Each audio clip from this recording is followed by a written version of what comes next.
Welcome to today's Board of Directors agenda meeting for May the 12th, 2020. This is our opportunity to review the agenda for our former board meeting that will be held on May the 19th, 2020. We also would like to welcome Directors Hendrick, Richardson, Webb, Peck, Fortson, and Vice Mayor Wyrick, who are participating with us via video conferencing. Before we get started looking at the consent agenda, Director Richardson would like to make a comment. Yes, thank you, Mayor. Can you hear me? Yes, sir. I just want to let you and Bruce and Tom know I have a power outage at my house, so I may drift in and out of this meeting depending upon the strength of my Wi-Fi. It may be shut out completely, so I just want to give you guys a heads up. I have a power outage on this, so I may drift in and out, maybe just get kicked out altogether, so give you guys a heads up before we start. Thank you so much, Director Richardson. We do appreciate you. Board members, are there any questions regarding items 1 through 10? Item number 5. Director Adcock? Item number 5, I would like to see a map of where this property is. And item number 6, I would like to know how many cameras that's purchasing. All right. Item number 5. Mayor. One second. Item number 5, John, will you come up and give us a presentation? Item number 6, Sarah, will that be you? I just called them. They should be here in a minute. Okay. Thank you. Good afternoon. Director Adcock, that piece of property is located on the southernmost tip of Western Hills Park, and it adjoins Hyman Park. So it is a connector between both those parks. There's an old platted subdivision. I'm not sure. I did send in the map. I'm not sure if it's able to pull that up. Well, then before next week, I'd like to see a map of it, please. Yes, ma'am. We'll get that to you. Thank you. And was that an appraised value of that property? Who came to the conclusion of $9,000 for 1 acre? We did have an appraisal on the property, and that was, I believe, the appraised value, or right around that appraised value. It was agreed upon between the owner and ourselves. Okay, thank you. We'll come to item number 6. I do believe, from my memory, Director Adcock, you said the number of cameras. I believe it's somewhere around at this point in time. I know there's some possible changes being made down the road, but I think this allows for somewhere between 150 cameras, which will be able to be used based on a shift. So every person on a particular shift would have a camera, and when they're done with their shift, they would turn it over to the next officer, is my last recollection. But when either chief or assistant chief gets here, they'll give you the exact number, but I did want to give you based on recollection. Okay, and that concerns me if we're asking them to pass a camera on to the next shift for a person to have on their body, particularly with the virus that we've got going on now. So the camera, my last recollection as well, is placed on your person, and clearly with COVID-19, anything is going to be passed on, so we have to clean as much as possible. But we got to do what we have with the amount of funds that we have received and allotted for that, and that was the most efficient way to get things done. And Mayor, I have an update on the number. It's 250. And as he said, it was fluctuating throughout, but it's 250 total. Would that take care of everyone on patrol at each shift? It does. Okay, thank you. All right, so have we satisfied your question there? Yes. All right. Director Wright, did you have a question? Yes. Resolution number 3. Where are these sidewalks? I know several, at least 2 wards have come up, but I haven't heard any being built in Ward 6. Director Honeywell?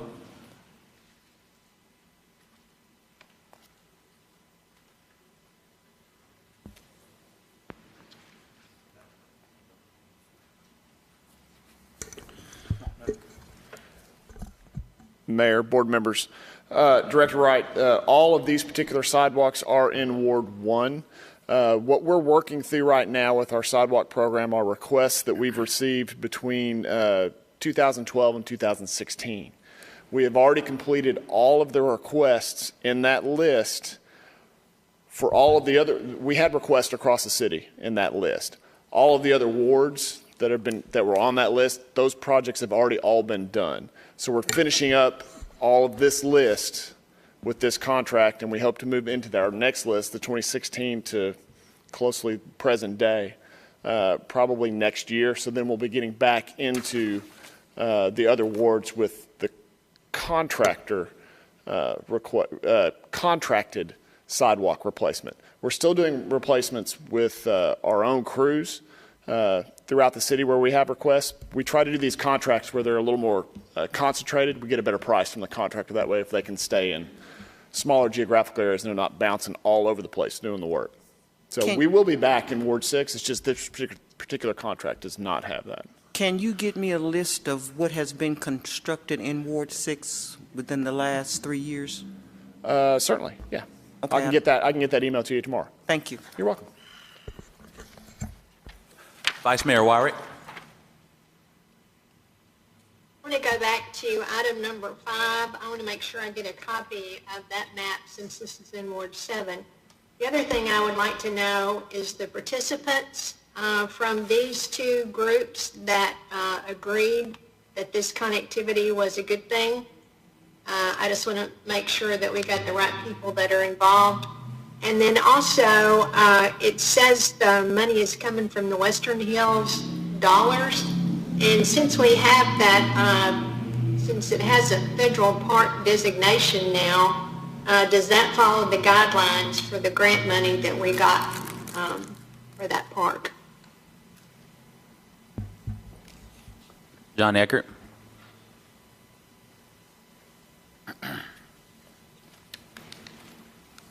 Vice Mayor Wyrick, yes, the 3/8 cent portion of the Western Hills dollars will be paying for this, and that does fall within those guidelines.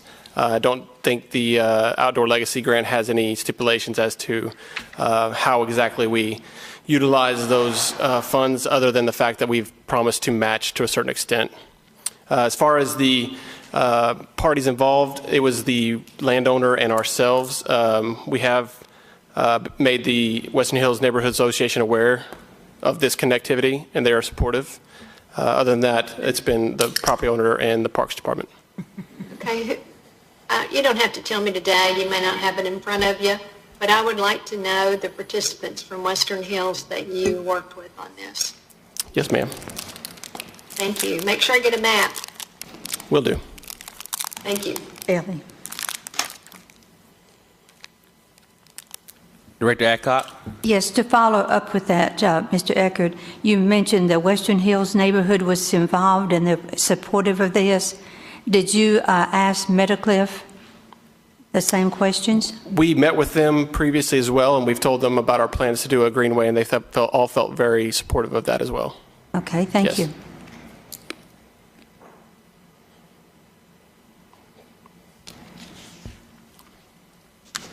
Seeing no other questions from items 1 through 10, board members, do we have any questions for items 11 through 13?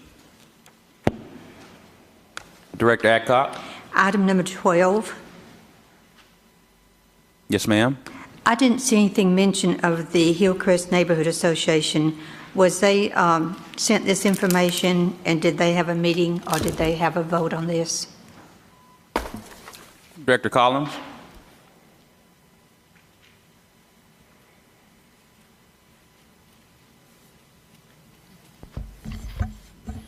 Director Webb, we'll come to you. Would you like to speak now before Director Collins? If that's okay. Yes, ma'am. We discussed this last night at the Hillcrest Neighborhood Residents Association meeting, and I sent Laura a letter just right before this meeting started and asked her to forward it to everybody on the board. So it was discussed at length last night, both of these items. Does that satisfy you, Director Adcock? I would like to know the results because I've not seen the letter. The Residents Association is not opposed. They typically either oppose something or don't oppose it most often, and they are not opposed to it, and they found it to be in keeping with the type of short-term rental that they would like to see in the neighborhood.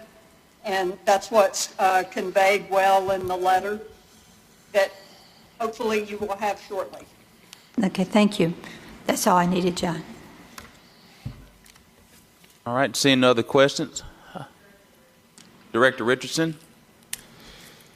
Yes, Mayor, I was trying to, evidently I'm having some problems. I had my hands raised for the sidewalk issue that Doris brought up, and John mentioned that we're using our own crew. I know in the past, Bruce, we've used that as a way to engage some of our reentry participants. So, John and Bruce, are we using any of those participants to help with those sidewalk construction? That program, it does continue. As you know, we have a lot of requests, and this was an effort, and we started this a few years ago that, I mean, they're continuing to work, 40 hours a week, but we also, because when we went through the infrastructure meetings in each ward, there were a lot of requests, and we felt like in order to help get to those requests, we would bid some of these projects, but our reentry program is still ongoing. So do we have any of them committed to this? And if so, how many reentry participants are we going to have involved? No, this is a contract to go with a company. So no, again, these employees are full-time employees with the city. Gotcha. And this is a contract, a private contractor. So we have dollars committed for reentry program, We do. Correct? So is there any reason why we haven't connected those dollars to this project to ease the burden on the city's budgets to employ some of these participants to help us do the work and ease the costs that we're spending with this contractor? Director Richardson, I think we would all agree that there are a lot of requests for sidewalk repair and construction in the city. If we just did it with our reentry crew, we never would get close to trying to address those needs or those requests. This was an effort, and we started this again about 4 or 5 years ago. The reentry program and those colleagues, they work every day, 40 hours a week on the request also. But this is an effort. Again, this is a 3/8 cent dollars that we set aside in each ward for sidewalks. And this is our attempt to try to meet those requests. I got you. I know they can't do that alone, but I was just talking about figuring out a way to partner them, those participants, with contractors who get the sidewalk contracts throughout the city, whether it's Ward 1 or 2 or 3 or 4, but figuring out a way to better utilize those dollars for reentry work to kind of maybe use that as leverage or additional funding to help support that. It could be a way to just kind of get them connected to ongoing businesses as a segue to hopefully gain them some employment throughout the rest of their lives. Well, So not just them doing it alone, but them doing it in partnership as part of that contractor. Yes, sir. Thank you, Director Richardson. Seeing no, Put a yes or a no on that. And is that a possibility? That's some way of exploring? Well, I think we need to figure out a way to try to better utilize those reentry dollars and figure out a way to hopefully gain some meaningful employment, long-term employment for those folks who are going through our reentry program. And Director Richards, if you would remember, the original concept of the program was whether we were going to hire 10 to 15 individuals, teach them a trade, and then they would go on to the private sector and we would hire more. Well, if you remember what happened, they said, well, no, the city's a great place to work and we don't want to leave. And so they were eligible to go to other jobs in public works. Dana's reentry staff have worked closely with them on resume writing and so forth. So the program has been very successful. Again, the original intent was for the individuals to learn a trade and then move to the private sector, and that at some we've been successful. But I want to be clear that these dollars that we're talking about now with this contractor, these aren't reentry dollars. These are 3/8 capital dollars that were set aside in each ward to do sidewalk projects. Understood. So my last request is, can you provide me with the number of participants who have gone through our reentry program and the number of participants who maintain or gain some form of employment after going through that program? So two numbers. One, the number who've gone through the program, and two, the number who received long-term meaningful employment. Can I ask a clarifying question? Are you just talking about the sidewalk program or our entire? No, sir. No, sir. Okay, I got it. The entire reentry program. We've had reentry people do more than sidewalk work, and I think to the compliment of you and Dana and others involved with that, we had just limited to sidewalk. But if I can get a number of all of those who go through the reentry program and the number of those who receive gainful employment and possibly even identification of those employment agencies or entities, whether they're city or private sector, that would be helpful for me. Yes, sir. All right, thank you. Seeing no other questions from items 11 through 13, we'll have executive session to take over for the purpose of appointments in boards and commissions next week. Director Compuris. Just as a planning issue, how are we going to have executive session? Yes, we're going to have we got a note right here. We're working with IT to be able to do executive session in the big room, which is right here. Okay, so if we can do it privately? Yes. Okay. Mayor, Director Wright. before we go into our policy discussion, I have some questions that are not about agenda items. Sure. Yes, ma'am. I can proceed? Okay. Yes. I got a call from a neighborhood president that had gotten a couple of calls from some residents in the neighborhood that had contacted the Northwest Precinct, and they were told that they needed to contact the Southwest Precinct. Can you tell me what is going on with that? I know that I was approached by the assistant chief and somebody else about a proposal to realign Northwest, and I made it quite clear that I was not in support of that. And I believe that was in early March, late February, early March, and I have not heard anything further. So can you give me some idea of where we stand on that, and is this what people are being told that live in the Northwest Precinct area? It's my understanding from Chief Humphrey, and this is something that's been discussed and shared with the board, I believe, earlier this year, of geographical accountability means excellence, was basically a geographical policing mode that to be more in line with 21st century community policing. And so part of that model does change some things from the past in regards to certain precincts. So depending on where in Northwest in that particular residence, and it really does depend on that particular resident they may have called, they may be more in line within the Southwest Precinct to have more of a geographical coverage, to kind of have more officers to more people to get there quicker.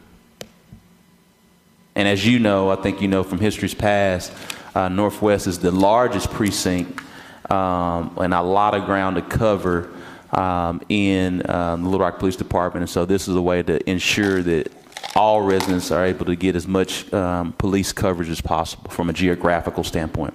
Well, it's my understanding that these residents were in the John Barrow community, and I want to be on record that I do not support people in the John Barrow community that are right around the corner from the Northwest Precinct being told that they have to contact Southwest, which is all the way out on, what is it, 65th?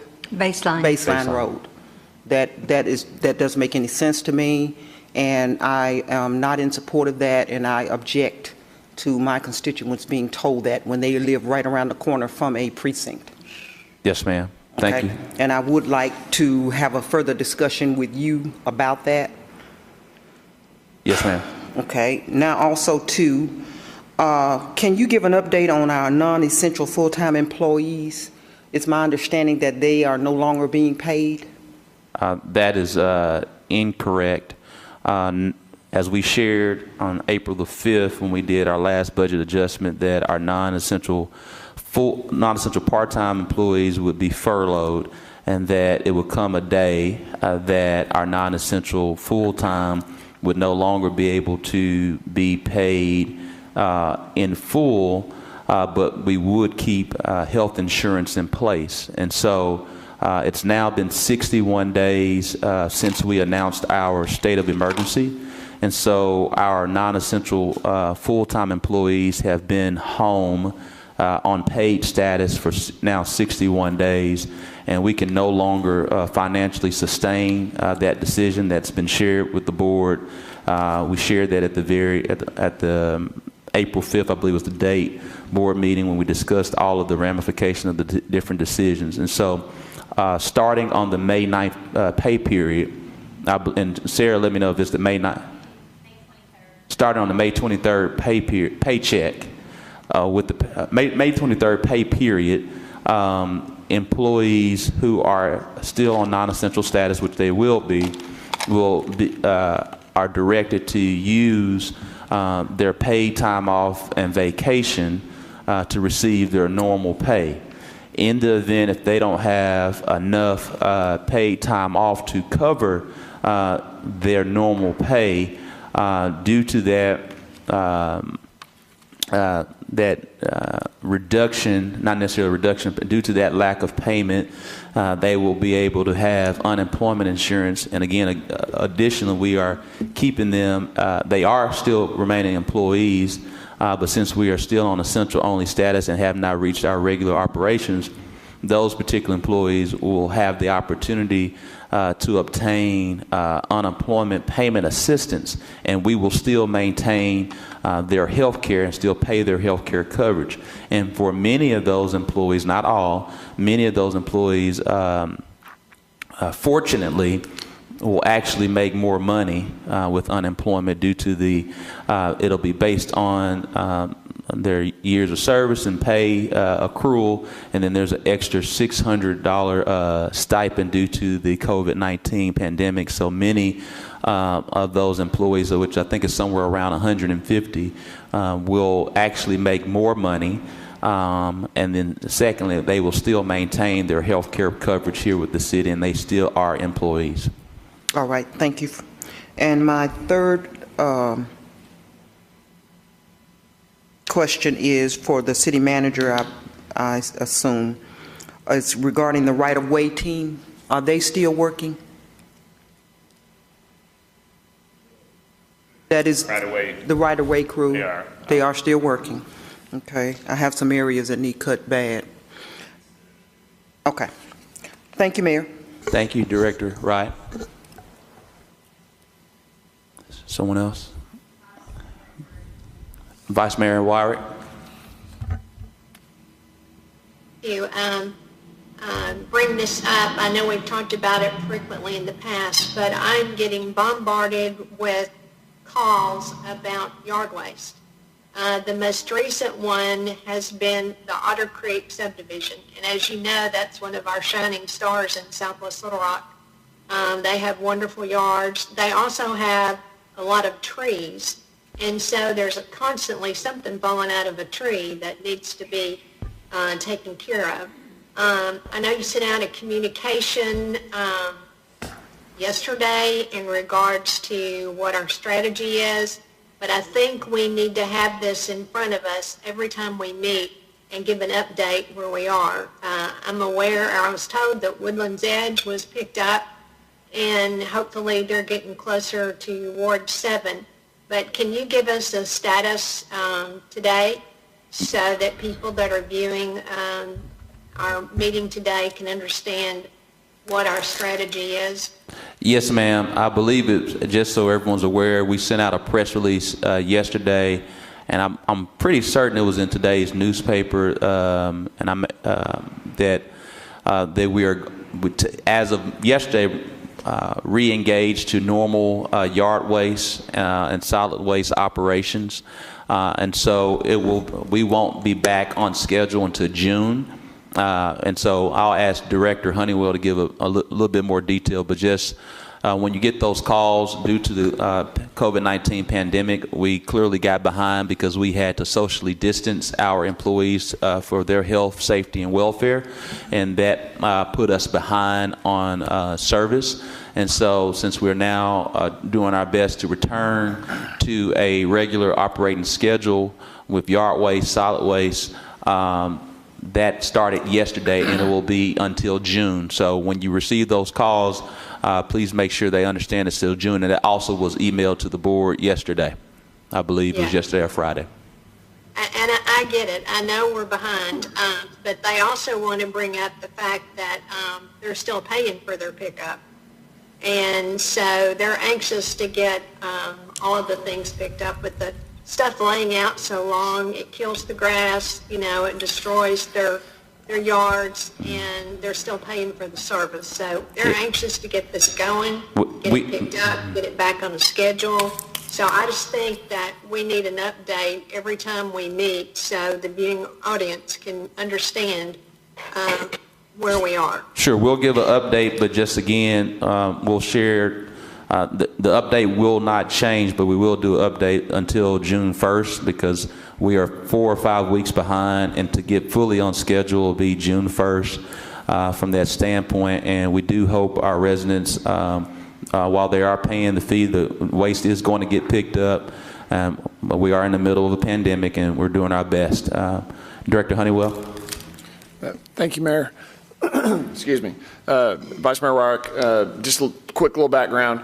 We did go back to full strength on our crew numbers starting yesterday.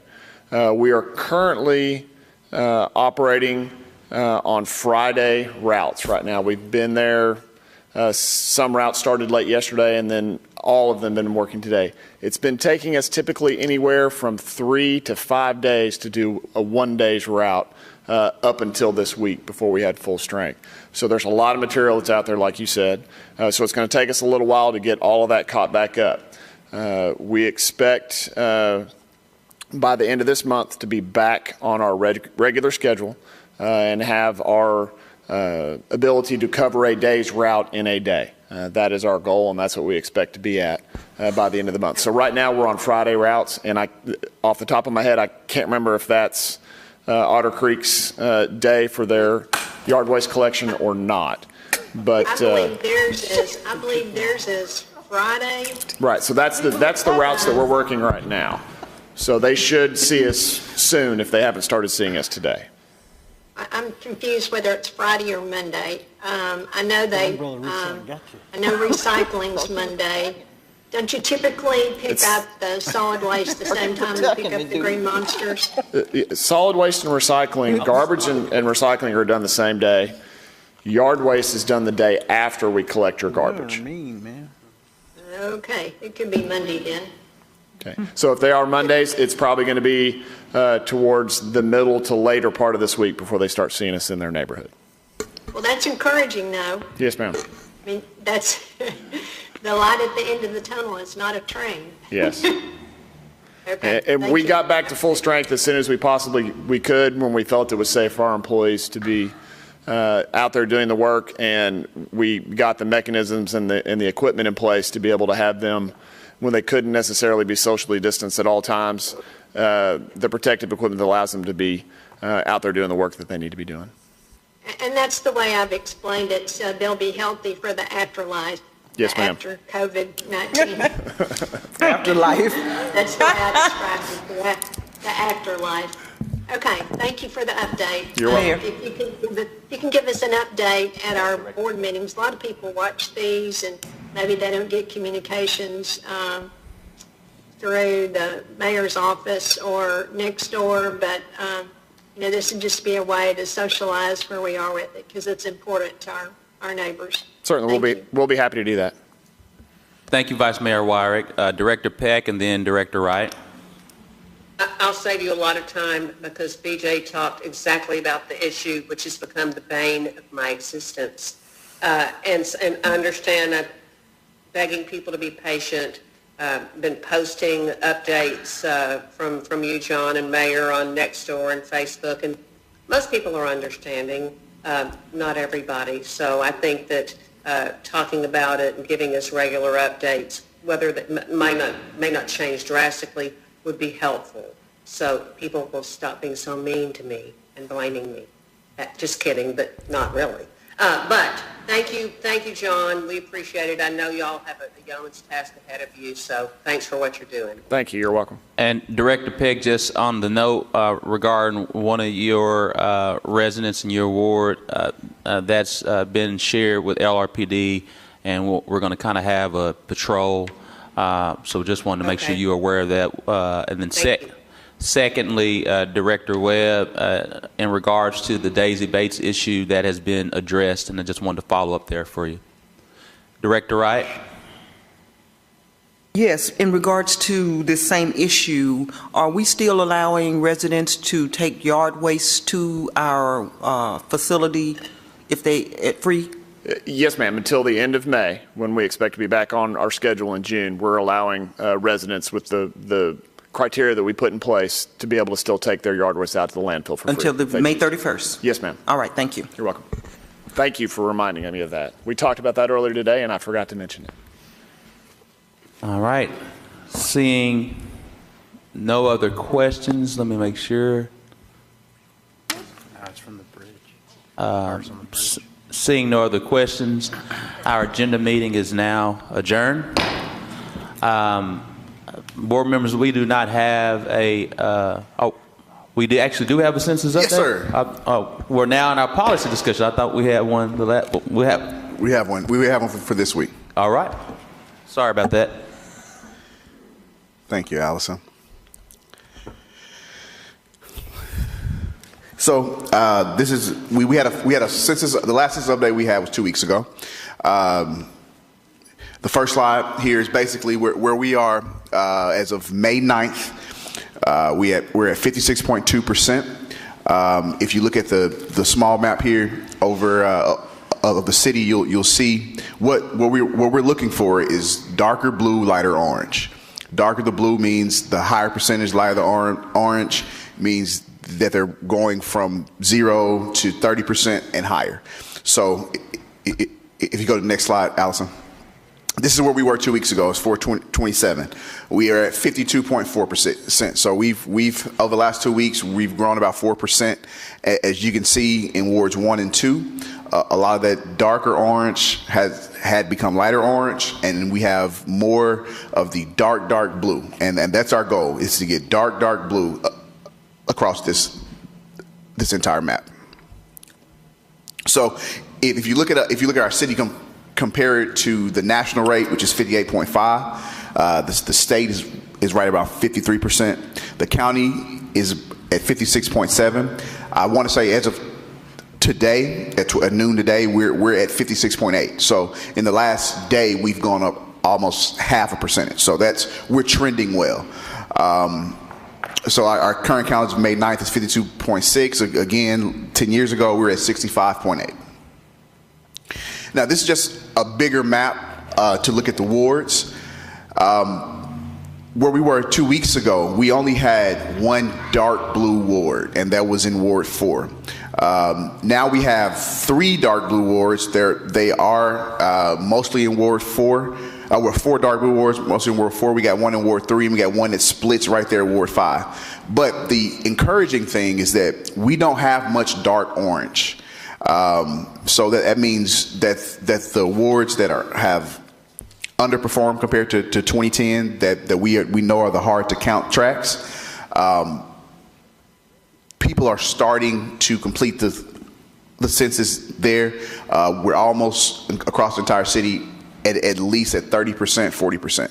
So we're moving in the right. We're trending in the right direction. These were the wards that we looked at 2 weeks ago. Again, a lot more 40 percentages than 30% that we had 2 weeks ago. Across all the wards that were hard to count, every single one of them went up.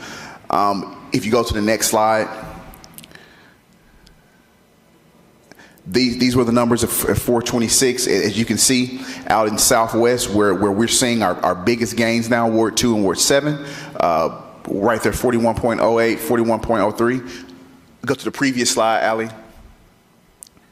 They're in the 40 percentiles now. So the messaging that we have going out across platforms, they're reaching people. And what our plan is now, is to continue what we're doing, but to rev up some. So if you go one more slide, Allie. So Dr. Compeers asked about having that meter on the front page of our website. So what we've got with comms and IT and what we have here, this is actually a screenshot from our front page of our website. As you can see in the middle of the page where it says 2020 be counted.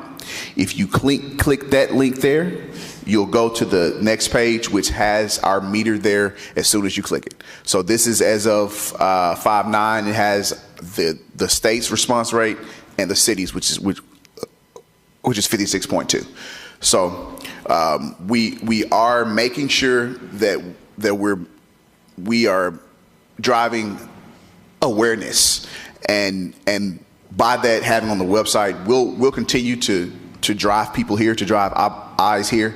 But beyond the website, we, as we talked about last 2 weeks ago, we have these stickers that have been going on food, on lunch and meal and dinner distribution at our sites. And there's a sample of the sticker there. It has the website to fill out the census. It has our branding for our census, and they've been stuck on the top of those meals that are going out to mostly the people who reside in those hard to count tracts. So just again, what we're working through to ramp up our outreach. We are still having conversations about what's the most sustainable way to do phone banking, how we pay for it, how we target folks. So that is still going to be high on our list. We are in the process of developing those door hangers. The website has a meter on it now. I have a meeting with Anthony Snell Thursday of this week to have the conversation about those voucher payments and those voucher payers and how we can coordinate with the Housing Alliance. So Director Wright, we are having those conversations. Again, we're still going to partner with the Little Rock School District, and that bill insert for April went out this month as well from CAW. Next slide. Once again, as we have people watching, just the date revisions, the field operations will be back open June 1st, and the self-response deadline is October 31st. So we have until October 31st. And the next two slides, again, every time we talk about the census, we want to talk about the response letter. If you've seen this, please keep that number. And we want to talk about the questionnaire. It takes 5 to 10 minutes to fill out. So we are trending. We're still going up. We were 52% last 2 weeks ago. Now we're at 56%. With us opening back up with more transit across the city, we're going to find ways to make sure that the census is top of mind. Questions? Seeing no questions, thank you so much, Mr. Blake, for that very good announcement. Again, that's great. I think if we remember from 2010, the city of Little Rock, if my memory is correct, only reached somewhere around 63 to 65%, and we have a little, sometime between 5 and 6 months to get there or more, and we're already at 56%. So that's great, and that's in the middle of all of this going on with COVID-19. So that shows that we are well on our way to eclipse 10 years ago and actually probably hit higher rates. So that's great. The bet is still on the table for whichever ward has the most folks to complete the census will have a pie in my face. But also I want to make it a little sweeter that whatever ward that was underperforming and had the biggest gains will be able to put a pie in my face as well. So right now that looks like you, Vice Mayor Wire, because it looks like Ward 7 is really increasing. So let's keep it up from that standpoint. That being said, I don't see any more questions. Again, just want to appreciate the board for everyone is doing.